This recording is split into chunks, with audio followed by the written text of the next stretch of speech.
What's going on, guys? So we are releasing an update to our pure physical minions build. This will be the medium budget version of the build. If you have been following along with the build since the beginning of the league, or if you had played my build last league, you'll probably notice a pretty substantial difference in the tankiness of the build. I noticed it too. It's unfortunate, but GGG nerfed determination pretty hard. So we had to make some adjustments. So I'm going to go into what some of those adjustments are. It does delay our power curve a little bit, so we don't get to the crazy amounts of damage that we got to last league as early. We'll still get there, but we have to kind of delay it to get a bit tankier first, because you do 0 damage if you're dead, right? So we're going to go into those changes, how we get to it, what we have to do, and yeah, let's jump into it.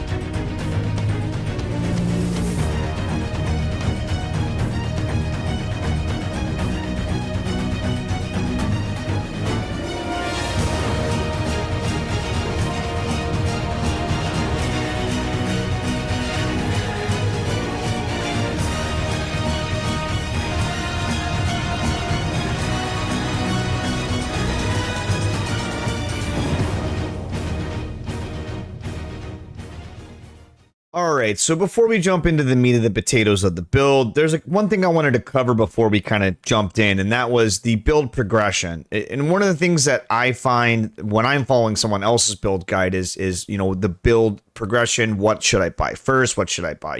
What's not a huge priority? I always kind of struggle with that unless the creator, puts it out there and and outlines it. So I thought I would cover some of the things that I think is important for my build that you're going to want to upgrade first, because it's all well and good if you've got 300 divines to throw at a build, but if you're as you're progressing your character and getting your currency online, you might only have enough money for 1 upgrade or 2 upgrades, right? So I'm going to go into the things that I think are important to start with before we jump into it. So the biggest upgrade I think you want to focus on as you start to get some currency, start making some divines, is going to be getting your Animate Guardian online. And the reason why I say that is because the big purchase you want to make in the beginning is going to be Mask of the Stitch Demon. The reason being is because we are linking Val Haste with Guardian's Blessing, and we cannot turn that on without having Mask of the Stitch Demon. Otherwise, you're just going to kill your Animate Guardian. This allows us to turn Haste on. Our Animate Guardian will basically never die. He will be pretty much unkillable unless he gets literally one-shotted, like literally killed in 1 hit. So getting that Mask of the Stitch Demon is going to be a priority. That's going to cost you probably around 3 divines. So you want to try to get that first. Your next big upgrade you're going to want to get, and this is still on the Animate Guardian, is going to be the Kingmaker. Now, don't forget, for the Kingmaker, there's 2 piece parts that you can buy to combine it. I think it's the Sheen and the Despot Axe. You can look it up on the wiki, but it's usually about a divine or half a divine cheaper than just buying the Kingmaker outright. So make sure you do that. It'll take you a little bit extra time to do it, but it's worth it to save the extra half divine, whatever it is, for that discount. The next thing is going to be Garb of the Ephemeral. This is not very expensive. It was in previous leagues. For whatever reason, this is not very expensive this league. Alternatively, you could use an Explode chest, but I wouldn't recommend it right off the beginning, at least on the medium budget, because you want to make sure your Animate Guardian lives, and before you start to get some of the cluster jewels and things that are going to make your minions more tanky, you still want to be kind of careful with him. So I wouldn't recommend Explode chest, but if you do want to use the Explode chest, I'll put a link in this video here. I have a guide on how to craft that chest. It's a really good chest for end game. So that's for our chest piece. For our gloves, we want Gravebind gloves. The reason why we want Gravebind gloves is because now all of our minion kills are going to count as, or all of the minion kills are going to count as us killing them. And the reason why that's important is because of Windscream. That's going to trigger that flame burst, that fire damage, and so it's going to make our clear a little bit better. So that's it for the Animate Guardian.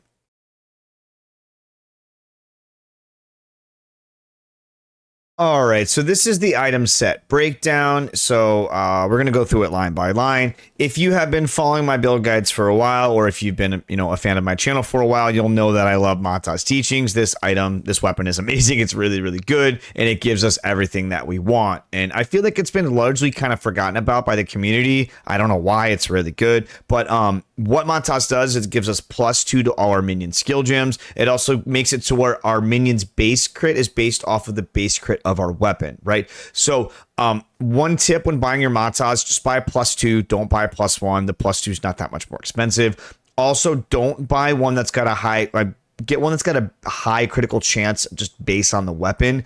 Don't buy the one that's crafted or has a really high. It's going to be really expensive. There's a way that you can do this yourself that's a much, much cheaper. So what you're going to do is you're going to get one that's around 8% crit strike chance.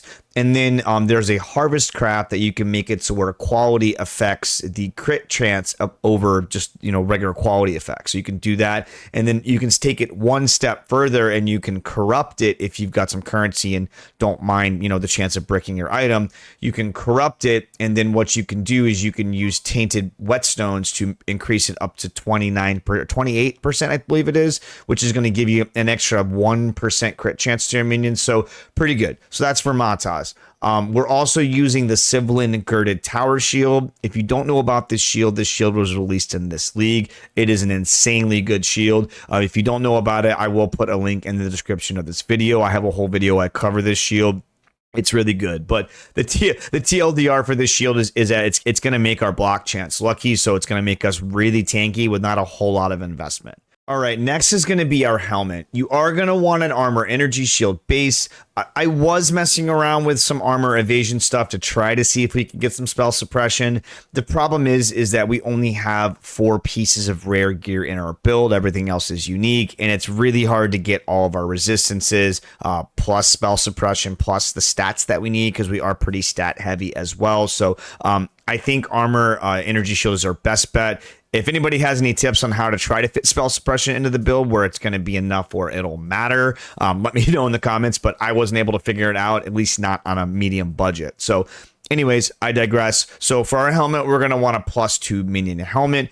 For our implicits, we're going to want minions have increased maximum life. And you're going to want mana reservation efficiency of skills. That's going to help us get all of our auras on. As far as the stats go on the helmet, you're going to want to have armor, energy shield, life, the +2 minions, obviously, and then any other resistances that you're short on, just put them on here if it's chaos res. Right now, I've got cold and lightning. Whatever reses you need, just get them here on your helmet as well. And then lastly, you're going to want the trigger socketed spells when you focus. Now, initially, in the initial version of the build, we are using Arcanist brand. We are shifting some things over, and we're going to be using skeletons as well. So we are going to be using some temporary minions. You can still use Arcanist brand. I am still currently using Arcanist brand, but the quality of life kind of sucks, just to be honest with you, because you're having to do your Arcanist brand, you're having to summon your skeletons. It's just a lot of buttons that you have to press. If you can get this focus craft, it's just a huge quality of life improvement, and it also frees up a slot, and we can run a chaos golem as well. So definitely try to get that focus craft if you can. If you can't, no worries, just keep using Arcanist brand. I'm doing that right now, but I will be eventually upgrading to the focused craft. All right, so next is going to be our chest piece, which is going to be Sakawal's Nest. If you are not familiar with what Sakawal's Nest does, this is an awesome chest piece for our build. It's going to give us attributes, which we really, really need. It's also going to give us mana reservation efficiency, which we really need as well. We run a ton of auras, so this is going to help us turn all of those auras on. And it's also going to make our Aspect of the Avian a lot stronger. Aspect of the Avian is a buff that you can craft on. You can beast craft, and it makes our minions do a ton more damage. So that's the chest piece. Pretty straightforward there. For our gloves, we're going to be running armor energy shield gloves as well. And for our implicits, we're going to be running minions deal increased damage and increased effect of your marks.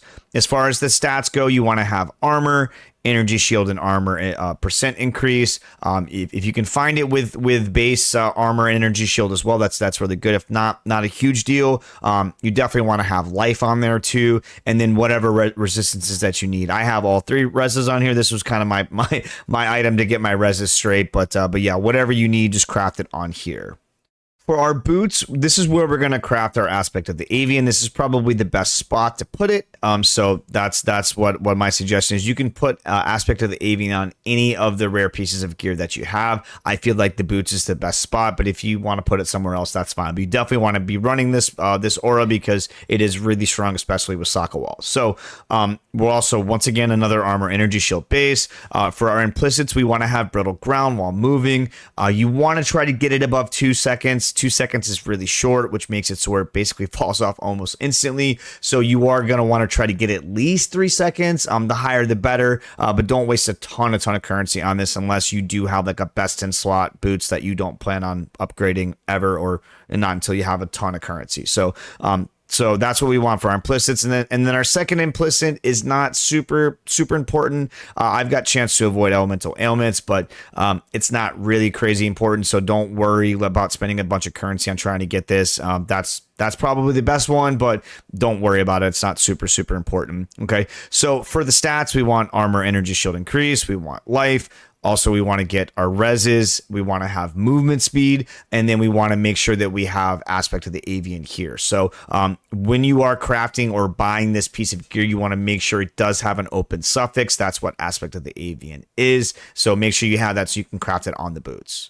All right, so on to the jewelry. So as far as our jewelry goes, for our amulet slot, we're running Ashes of the Stars. Ashes of the Stars is just an amazing amulet for our build. We get a lot of additional effects from increased quality, so having this is just a no-brainer, right? So we definitely want to use Ashes of the Stars.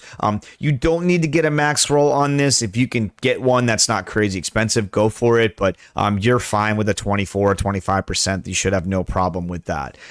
As far as our anoint goes, right now I'm using Cleanse Thoughts. That's the one that gives you double chaos res.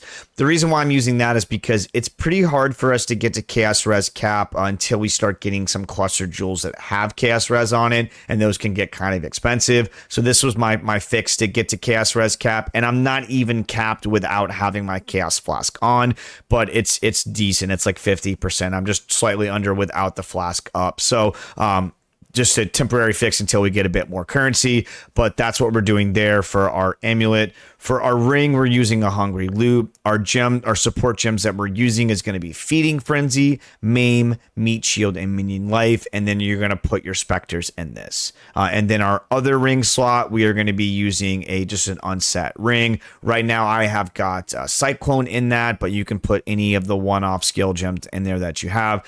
This was just the easiest one for me to get a green on, so that's why I have Cyclone in here. For the stats on this ring, this was my ring to fix my dex. Since we are running Val Haste, we do need quite a bit of dex, and we don't really path through any dex on the tree, so this was my fix to get the dex that we needed. As far as the other stats, they're not super important. I've got Energy Shield. That was just what was on there.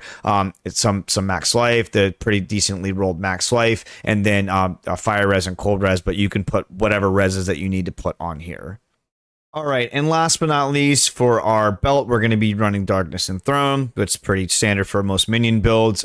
This is going to be the spot for our Darkness Enthroned. Oh, wait, let me step back. Before we get to the actual Ghastly Eyes that we use, you don't need to have 100% here. Once again, the same thing with Ashes of the Stars. If you can get a max roll, awesome. If not, don't worry about it too much. It's not going to make a huge difference. Anywhere between 85 and 90% is fine. You can usually pick it up for pretty cheap. So, but yeah, that's what we want Darkness Enthroned. This is another spot where we're going to fix reses, we're going to fix attributes. So you want to get Ghastly Eyes. You want to try to find some that have got minion physical damage, added physical damage, and then you want to try to get whatever attributes you need. So if you're short on strength, get strength. If you're short on all attributes, get all attributes. Whatever it is you need to fix to be able to equip your gear and run your auras. So that's the spot there, and this is also a good spot to get Chaos Res in as well.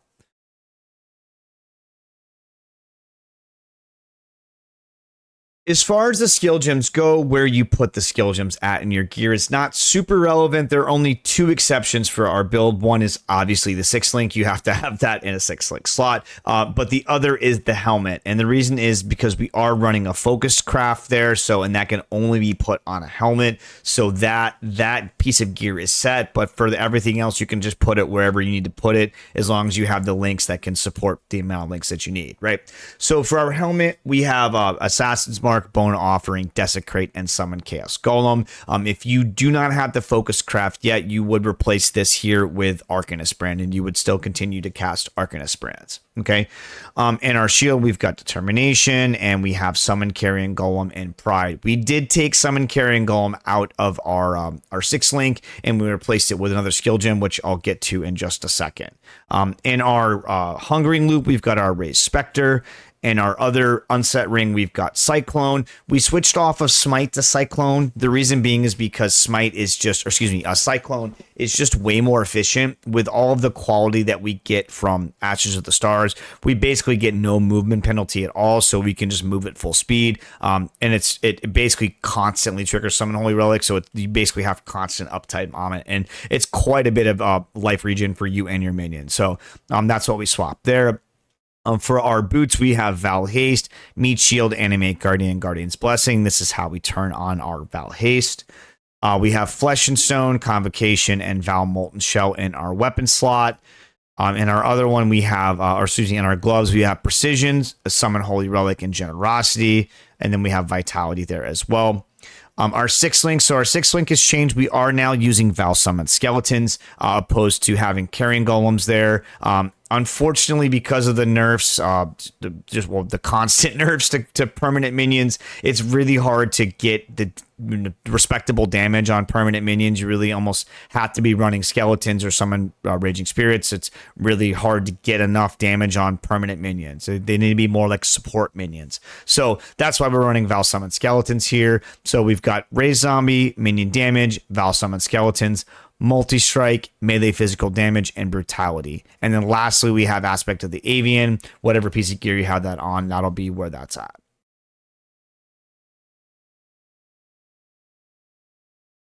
All right, and now for everyone's favorite part, the passive skill tree. So I did turn my camera off for this section because so my big head isn't blocking all of the nodes and blocking what you guys are trying to read. So as far as the pathing goes, we're gonna path up here to the right. We are going to grab this instant leech here. The reason being is because we do grab Bone Barrier in our Ascendancy, so that's going to make that 1% from our minions be 10% of it be instant, which is super nice. Eldritch Battery, we reserve all of our mana, so we need a way to cast our spells. Pretty much a no-brainer. We definitely need this to be able to cast our Val Skeletons and our marks and all of that sort of thing. As far as our cluster jewel goes, we are using a large minion cluster jewel here. You want to make sure you at least get Vicious Bite. If you can get Vicious Bite, Renewal, Feasting Fiends, really any of those other minion notables, those are really good. I would say Vicious Bite is the only one that you probably want to make sure you get, but any of the other ones you can get as well is super nice, right? But just make sure it's not crazy expensive because this is more like min-maxing DPS. You just want to get the basic stuff for now since we are on medium budget, right? So we're going to go up here, path to the right. We are going to grab a small cluster jewel here for 6% mana reservation efficiency. And then you're going to want to grab one of the auras that you're running that will allow it to be at 50% increased mana reservation efficiency. This is the reason why we are able to run, if you remember in the item section, how we are anointing Cleanse Thoughts. This is how we're able to do it over anointing Charisma. So if you are planning on anointing Cleanse Thoughts, you are going to have one of these small mana reservation clusters just to make sure that you have enough mana to run all of your auras, okay? Then we're going to path up here to the left. We're going to grab a medium cluster jewel here for our Megalomaniac. The big one here is you want Enduring Composure. This is going to make us a ton more tanky. Endurance charges were reworked for this patch, and they're really good. So you want to make sure that you have a way to generate endurance charges. It's going to make you a ton more tanky. So we've got Enduring Composure and Dread March here, which is really nice. But you really just want to have two notables here that are worth it. 3 tends to be kind of expensive, so try to find 2 that you want. This one here, I think I spent maybe like 100 C on. It wasn't crazy expensive. So that's here. We path up here. We grab both of these nodes here. Then we come down to the right. We're going to go over here. We're going to grab this reservation efficiency. We want increased area of effective aura skills because it makes it so where it's easier for our minions to stay in our auras. We're going to path over here down to the right, and then we're going to grab these nodes and then this energy shield mastery as well. So we're going to continue to path down here to the right, and we are going to be grabbing a Timeless Jewel, an Elegant Hubris, So in the notes section here, I did put, so the best one that we want to get is 29,620. The problem is this one, for whatever reason, the price has skyrocketed. At the beginning of the league, it was like 1 or 2 div. Now it's like 40 div. So if you can get this is the best in slot. This is the one you want. But most of us can't afford that, myself included, can't afford that one right now. So there's a couple other cheaper alternatives that I can suggest for you. In the build guide, we are using 14,420, but you can also use 88,220 or 76940. You can use any of those 3. Those are all pretty decent. This one here, the reason why this one here is the best is because this allows us to get 3 slumlord nodes that are within the range of what we want to get. All the others, it's only 2, but they're pretty close. So, but yeah, the reason why we're taking this timeless jewel is to get slumlord, which is going to give us 80% increased minion damage. It's really, really good. So definitely want to grab that. Now, you do have an option here for Supreme Ostentation. Basically, what this does, this makes it so where none of your skill gems and none of your gear require any attribute requirements. So if you do decide to do this, I would only do this if you've got quite a bit of currency to play with, because if you do this, it's going to free up a lot of slots on your gear, which is super nice. Places where you were taking dex or strength or any of that stuff, you can put resistances, you can even put spell suppression if you wanted to do that. But the reason why I say you want to wait till you have a bit more currency is because basically what you're going to want to do is, if you take this node, you're going to want to tattoo basically your entire tree, because you're not going to get any passive bonus from the attributes. So there's no reason to take this unless you plan on tattooing your entire tree. So just keep in mind that is an option, but I wouldn't do it unless you got a bunch of currency and you're willing to tattoo your entire tree. All right, on to the middle and the left-hand side of the tree. So in the middle, we are taking a medium thread of hope, like I mentioned a bit earlier. That's going to allow us to grab this Golem Commander node, this Life Mastery node, and then Lord of the Dead. From the Thread of Hope, we're going to path up into the left. We're going to grab this whole Mana Reservation Efficiency node. We're also going to go over here. We're going to path to the left. We're going to grab this whole minion wheel to the left-hand side. Don't go to the right-hand side because that's minion life. This is damage. We don't really need the minion life. You want the damage here, okay? So path over here to the left. We're going to path up. We're going to get another medium cluster jewel here. This one is going to be Blessed Rebirth. Now, this is really important. This is going to allow us, our skeletons, not to get insta-killed. So Blessed Rebirth is the main one that you want. If you can get more stuff on there, awesome. But really just need Blessed Rebirth here. So we're going to path up here. And then I have Fortress Covenant up here just to make our minions a bit tankier. All right, so from the cluster jewel, we are going to path diagonally down here to the right. We're going to grab Mind Over Matter. We do have quite a bit of energy shield in our build, so just having that 40% damage taken to mana is pretty nice. It allows us to be quite a bit more tanky, so that's why we do that. We're going to path over here to the left. We're going to grab this minion wheel here, and then we're going to grab the Minion Offense Mastery for 20% increased effect of offerings. Pretty nice there. We're going to grab Zealot's Oath. This is going to allow our vitality to replenish our energy shield, which is going to make us more tanky and also make sure that we always have enough mana to cast all of our spells. Okay. We're going to path down here. We're going to grab this Life Mastery and then get 15% increased max life if there's no life modifiers in our equipped armor. There's no life modifiers in socket walls, so that's just a straight 15% increased max life. So pretty nice there. We're going to come down here. We're going to grab this wheel here. We are not going to grab the Reservation Mastery because we don't really need any of the masteries here. We already grabbed the one that we needed on the right side of the tree, so we don't really need that one there. So we're going to path down here. We are going to grab a large Thread of Hope here. That's going to allow us to take a Righteous Army and Redemption, which saves us about 4 points. We're going to go over here. We're going to grab this Armor and Energy Shield node, these two here. We don't really need the Mastery here either. We're going to come down here. We're going to grab this Endurance. This is going to give us +1 Endurance charge, which gives us 4 total, which is going to make us quite a bit tankier. And then we've got ways to generate Endurance charges, which is really nice. So having 1 extra is super, super useful. Come over here. We're going to grab this Max Life node as well. We don't need the Mastery one here either. Come over here to the right. We're going to grab this Armor and Energy Shield and this one here. Then we're going to path down over here to the left, and we're going to have another Megalomaniac. This one's going to be Rote Reinforcement and Stoic Focus. This is going to give us a bit more spell block chance and attack damage chance, and it's also going to give us a chance to generate endurance charges as well. So we've got chances to generate endurance charges here, and then we also have it up here at the top of the tree as well. All right, well, that's the breakdown for the medium budget version of the build. I feel like I was pretty thorough with the explanations, but if there was anything that was unclear or anything that you have questions on, definitely leave me a comment in the comment section, or you can join my Discord and ask me there. If you enjoyed the video, please make sure that you like and subscribe. It does really help with the YouTube algorithm. I make weekly content with a pretty big focus on PoE, but I make various gaming topics, things like Baldur's Gate 3, game reviews, stuff like that. So if you enjoy that kind of content, definitely make sure you subscribe to get updates for when I update new stuff. All right. Well, thank you so much again for watching. And until next time, have a great day/night.